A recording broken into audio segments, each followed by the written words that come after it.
നോക്കിക്കേ, ഇതേ സാഹചര്യത്തിൽ സ്തഫാനോസ് പ്രസംഗിക്കുമ്പോൾ പ്രസംഗത്തിൻ്റെ അവസാനത്തെങ്കിൽ കർത്താവ് സ്തഫാനോസ് പറയുക, ഹൃദയത്തിനും ചെവിക്കും പരിച്ഛേദന ഇല്ലാത്തവരായുള്ളവരേ,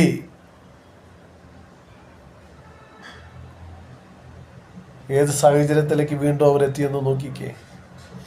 യേശുവിനെ കൊല്ലുവാൻ ഈ യഹൂദന്മാരെല്ലാവരും എഴുന്നേറ്റ് നിന്നു. ഈ ജനം മുഴുവൻ എഴുന്നേറ്റ് നിന്നു. മഹാപുരോഹിതന്മാരെല്ലാവരും അവരുടെ കൂടെ ഉണ്ടായിരുന്നു. ദൈവത്തിൻ്റെ സഭയെ എക്കാലത്തും പീഡിപ്പിച്ചു കൊണ്ടിരുന്ന ശത്രുവിനോടുകൂടെ ചേർന്ന് നിൽക്കുന്ന ഒരു വലിയ സമൂഹത്തെ നമുക്കിന്നും കാണാൻ കഴിയും.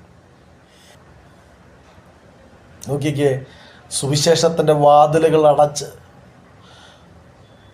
ദേശത്തിറങ്ങി സുവിശേഷം പറയാൻ പറ്റാത്ത നിലവാരത്തിലേക്ക് ഈ സാഹചര്യത്തെ